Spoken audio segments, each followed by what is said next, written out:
The apology I never thought I'd hear came on a Tuesday. In the rain. At my front door.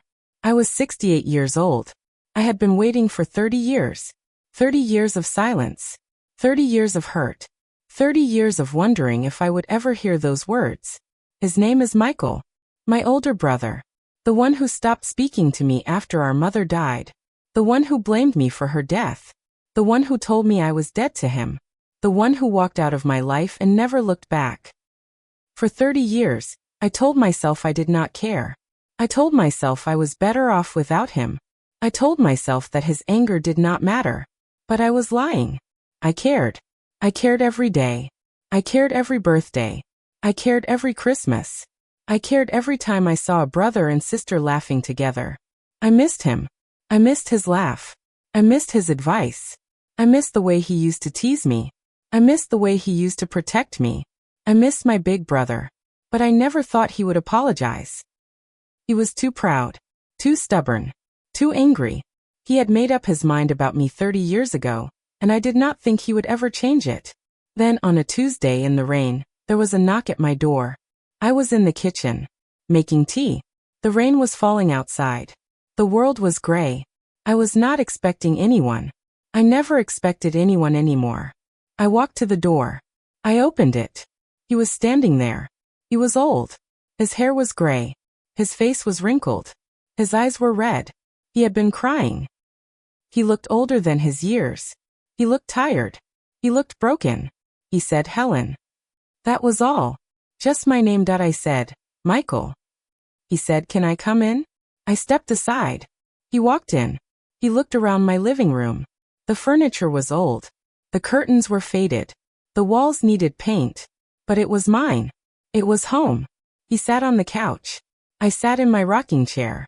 We did not speak for a long time. The rain was falling outside. The clock was ticking.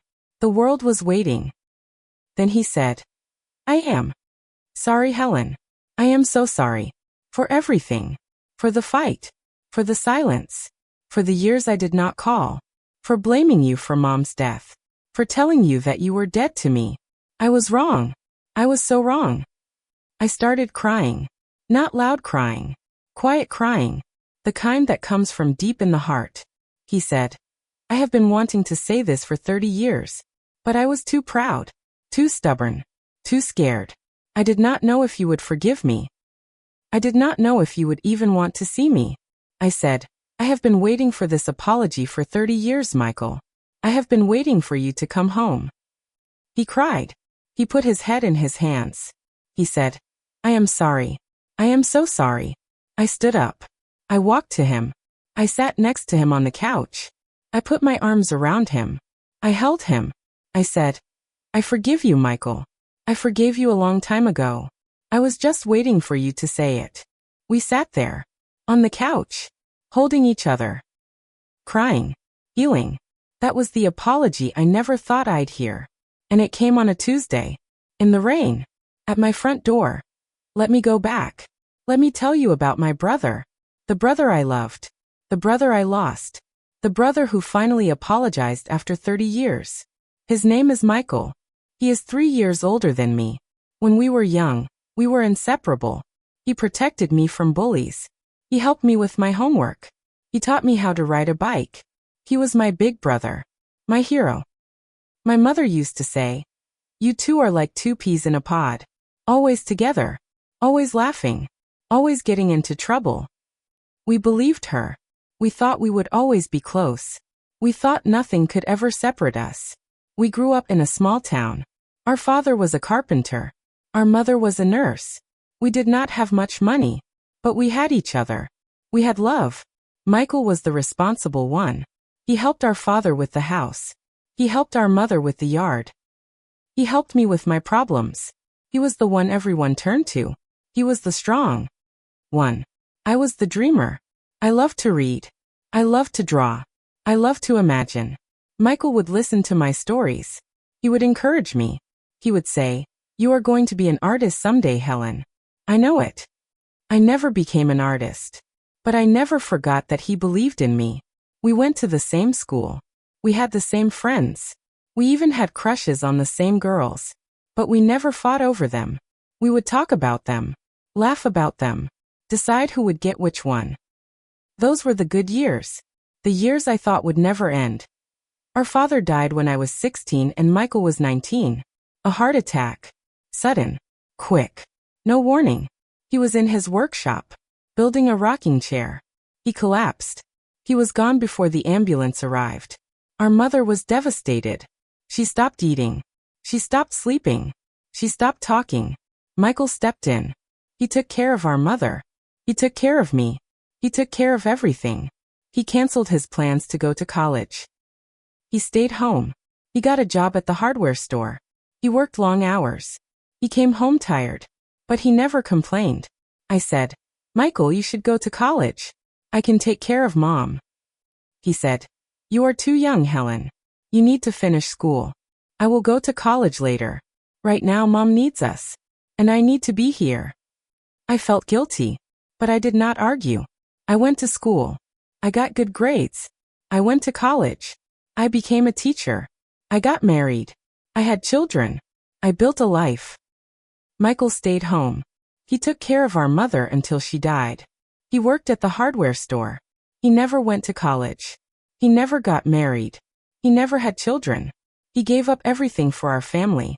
And I never said thank you. That was the beginning of the distance. Not the fight. The guilt. The unspoken debt. The feeling that I had taken everything and he had given everything. And I did not know how to make it right. Our mother died when I was 25 and Michael was 28. Cancer. Slow. Painful. CR. She fought for 2 years. Michael took care of her. Every day. Every night. He did not complain. He did not ask for help. He just did it. I visited when I could. But I lived 2 hours away. I had a husband.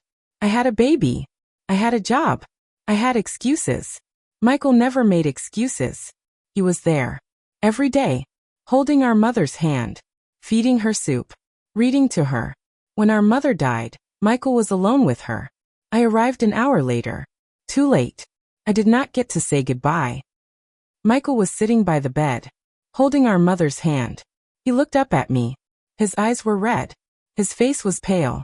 He said, "She asked for you, Helen. She asked where you were. I told her you were on your way. She waited. But she could not wait any longer." I said, "I am sorry, Michael. I tried to get here as fast as I could." He said, "You should have been here. She needed you. I needed you." That was the first crack. The first wound. The first stone in the wall that would separate us. The fight happened a year after our mother died. It was my daughter's birthday. She was turning 5. I invited Michael. He came. He brought a gift. A handmade wooden toy. He had carved it himself. It was beautiful. I said, "Michael, this is beautiful. You are so talented." He said, "It is nothing. I had time. I do not have much else to do." There was bitterness in his voice. I heard it. I felt it. I said, "What is that supposed to mean?" He said, "Nothing. Forget it." I said, "No. Tell me. What is that supposed to mean?" He said, "It means that you have everything, Helen. A husband, children, a career, a life. And I have nothing. I stayed home. I took care of Mom. I gave up everything. And you never even said thank you." I said, "I have said thank you. Many times." He said, "You have not. You have been too busy with your perfect life to notice that I am here. Alone. With nothing." I said, "That is not fair, Michael. You chose to stay. I did not make you." He said, "You did not make me? You were too busy with your own life to even notice what I was sacrificing." I said, "I am sorry. I am sorry for everything. I do not know what else you want me to say." He said, "I want you to say that you see me, that you appreciate me, that you love me, but you do not. You never have." I started crying. I said, "That is not true. I love you. You are my brother." He said, "Then act like it." He walked out. He slammed the door. He did not come back. That was the last time I saw him for 30 years. After the fight, I tried to call Michael. He did not answer. I left messages. He did not return them. I sent letters. He did not respond. I drove to his house. He would not open the door. I asked our relatives. They said he was fine. They said he did not want to talk about me. They said he had moved on. I did not know what to do. I was hurt. I was angry. I was confused. I did not understand why he was so angry. I did not understand why he blamed me for his choices. I stopped calling. I stopped visiting. I stopped trying. I thought he needed space. I thought he would come around. I thought time would heal the wound. But time did not heal the wound. Time made it worse. Years passed. 1, 5, 10, 20, 25, 30 years of silence. 30 years of wondering. 30 years of regretting. I thought about him every day. On his birthday. On my birthday. On our mother's birthday. On holidays. On ordinary days. I would look at the phone. I would think about calling. But I did not know what to say. I was scared. Scared he would not answer. Scared he would hang up. Scared he would blame me again. So I stayed silent.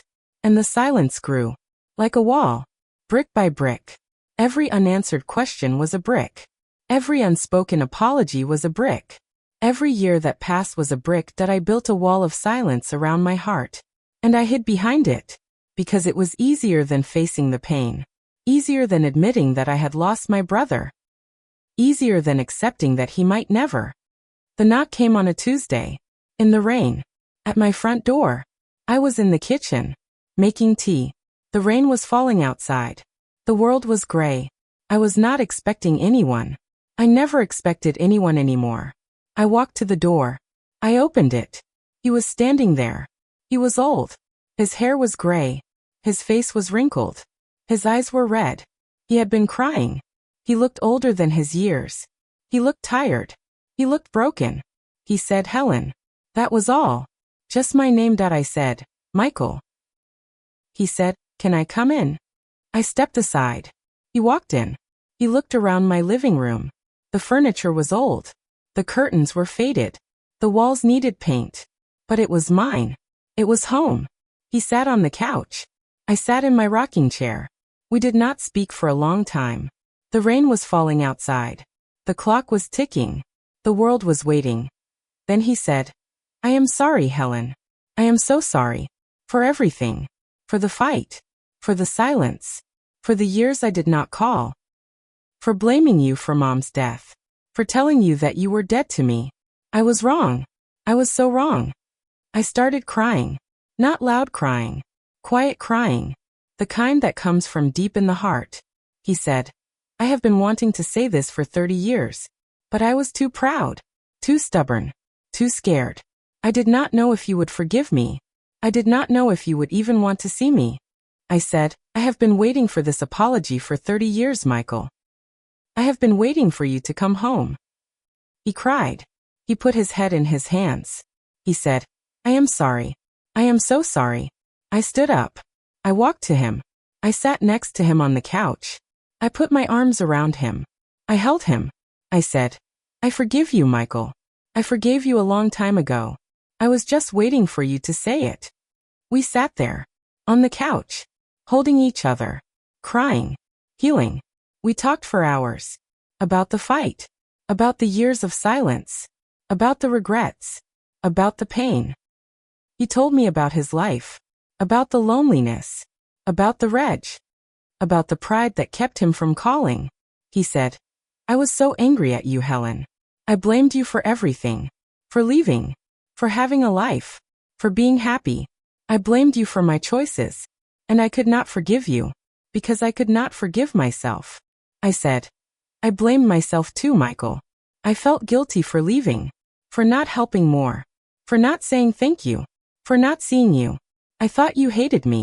I thought you did not want to talk to me." He said, "I never hated you, Helen. I hated myself. And I took it out on you. I am so sorry." I said, "I forgive you, Michael. I forgave you a long time ago. I was just waiting for you to come home." He said, "I was waiting for you to come home too. We were both waiting. Both too proud. Both too scared. Both too stubborn." I said, "We are not too stubborn anymore. We are here. Together. That is what matters. He smiled. A real smile. The first real smile I had seen on his face in 30 years. He said, I missed you, Helen.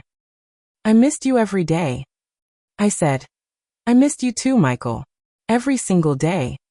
Michael stayed for a week. He slept in my guest room. I cooked for him. Potruast. Meatloaf. Chicken soup. The foods our mother used to make. He ate everything. 2 servings. 3 servings. He was hungry. Not just for food. For home. For the sister he had lost. We talked. For hours. About our childhood. About our parents. About our dreams. About our regrets. About the years we lost. He told me about his loneliness. About the years of silence. About the nights he picked up the phone and put it down. About the letters he wrote and tore up. About the pride that kept him from reaching out. I told him about my guilt. About the feeling that I had abandoned him. About the nights I cried myself to sleep. About the birthdays I celebrated without him. About the holidays that felt empty. He said, we wasted so much time, Helen. 30 years. Gone. I said, we did not waste them, Michael. We just paused. We are. Pressing play now. He said, I am so glad I came, Helen. I am so glad you opened the door. I said, I am so glad you knocked, Michael. I am so glad you are my brother. We hugged. We held each other. We did not let go. Michael moved back to our hometown. He bought a small house. He planted a garden. He grew tomatoes. Terrible tomatoes. Small. Hard. Bitter. But every summer, we ate them. And every summer he said, next year they will be better. They never got better. But we ate them anyway. That is what families do. They eat the bitter tomatoes together. We started having Sunday dinners at my house. Every week. Just like old times. I cooked. He helped. We ate. We talked. We laughed. We argued about stupid things. Like we did when we were young. My children came to visit. They met their uncle. They had heard about him. But they had never met him. They were nervous. So was he. But they hugged. They talked. They laughed. They became family. My grandchildren called him Uncle Michael. They drew pictures for him. They put them on his refrigerator. Right in the middle. Where everyone could see them. The silence was gone. The wall was gone. The years of separation were just a memory, so here I am. 69 years old. Living in my home. The home where I raised my children. The home where I thought I would grow old alone, without my brother.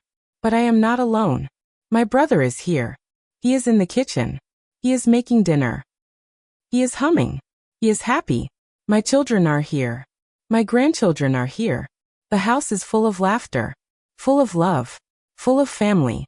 The apology I never thought I'd hear came on a Tuesday. In the rain. At my front door. And it changed everything. Not because it erased the past. Not because it fixed everything. But because it opened the door. It broke the silence. It started the healing. I have learned something in this house. Something I want to share with you. Especially if you have a brother. A sister. A family member you have low. A relationship you have let slip away. A phone you have been afraid to pick up. An apology you have been waiting to hear. Here it is. Do not wait. Do not let pride keep you silent. Do not let fear keep you apart. Pick up the phone. Make the call. Send the letter. Take the drive. Knock on the door. Because time is short. And love is long. And regret is heavy. And apologies, even after 30 years, can heal the deepest wounds. The apology I never thought I'd hear came after 30 years. But it came. And I am grateful. And am healed. And I am at peace. That is my story. Thank you for listening. That I still talk to our mother. Every night. Before I go to sleep. I look at her photo. I tell her about my day. I tell her about Michael. About the apology. About the 30 years of silence. About the healing. I think she can hear me. I think she is listening. I think she is proud of us. Not because we did everything right. We did not. But because we finally found our way back to each other. Because we finally said sorry. Because we finally forgave. That is all any of us can do. Say sorry. Forgive. Come home. Even when it is hard. especially when it is hard. I am Helen. I am 69 years old. The apology I never thought I'd hear came after 30 years. And I opened the door. And I forgave. And I am free. That is my story. Thank you for listening.